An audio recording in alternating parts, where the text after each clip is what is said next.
ભારતના સંવિધાન નિર્માતા ડૉક્ટર બાબા સાહેબ આંબેડકર અને નાના ભાઈ ડૉક્ટર મુકેશભાઈ રાઠોડની દિવ્ય ચેતનાને વંદન કરીને આજે સુરેન્દ્રનગર મહાનગરના મેયર બનાવવા માટે મને આજે જે આવડી મોટી જવાબદારી આપી છે એ બદલ હું દેશના સન્માનીય વડાપ્રધાન શ્રી નરેન્દ્ર મોદી સાહેબ તેમજ ભારતીય જનતા પાર્ટી રાષ્ટ્ર પ્રમુખ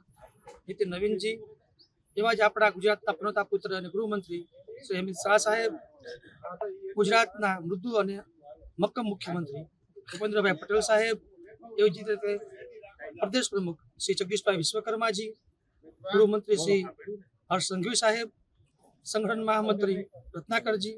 તથા પ્રદેશ અને જિલ્લાના તમામ વરિષ્ઠ આગેવાનો, નેતાઓ, હોદ્દેદારો અને દેવથી દુર્લભ કાર્યકર્તાઓ તથા મારો પરિવાર એવા સુરેન્દ્રનગરના તમામ જનતાનો હું દિલથી આભાર વ્યક્ત કરું છું અને એમને ખાતરી આપું છું કે જે મને આ જવાબદારી મળી છે એ હું પૂરા સમર્પણ ભાવથી અને ભારતીય જનતા પાર્ટીના પંચનિષ્ઠાના જે સિદ્ધાંતો છે એના આધારે કામ કરી અને જે સુરેન્દ્રનગરે શહેરની જનતાએ આશા અને જે વિશ્વાસ રાખ્યો છે એને પૂરીપૂર્ણ કરવાનો પૂરો પ્રયત્ન કરીશ. પ્રથમ મેયર બન્યા છીએ તો હાલ પૂરતા તો પ્રથમ લક્ષ્ય તો જેને કહેવાય કે જે પ્રાથમિક સુવિધાઓ છે, જેમ કે રોડ રસ્તાનું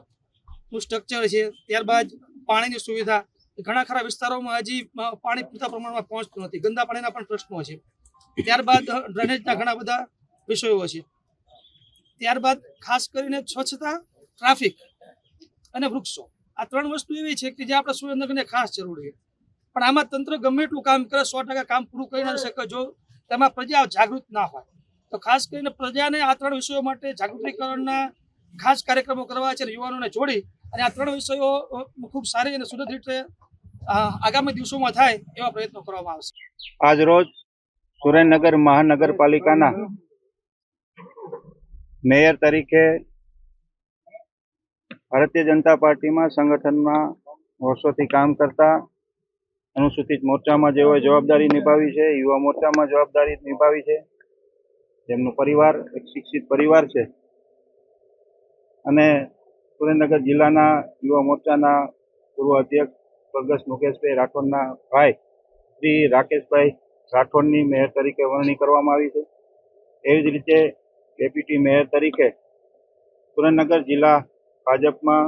ભાજપના ઉપપ્રમુખ તરીકે 2 ટર્મ, મહિલા મોરચાના મહામંત્રી તરીકેની જવાબદારી નિભાવી છે. એવા સંગઠનના કાર્યકર્તા બેન સ્મિતાબેન રાવલની નિમણૂક કરવામાં આવી છે અને એવી જ રીતે સ્ટેન્ડિંગ કમિટીના ચેરમેન તરીકે, યુવા મોરચામાં મંત્રી તરીકે, જિલ્લા યુવા મોરચાના કારોબારી સભ્ય તરીકે જેઓએ જવાબદારી નિભાવી છે એવા નિખિલભાઈ ચાપાનેરીની નિમણૂક કરવામાં આવી છે અને શાસક પક્ષના નેતા તથા દંડક તરીકે શ્રી અમારા સ્વાતિબેન માંડલિયા અને પિન્ટુબેન અસાણિયાની નિમણૂક કરવામાં આવી છે. આમ આ 5 મેન્ડેટ આજે પ્રદેશ ભાજપ દ્વારા અહીં આપવામાં આવ્યા છે અને તેમાંથી સૌ પદાધિકારીઓનું નિમણૂક કરી આગામી સમયમાં સુરેન્દ્રનગરને એક સ્વચ્છ અને વિકાસની હરોળમાં મૂકે તેવી લાગણી વ્યક્ત કરી વાતને વિરામ આપું છું. આભાર.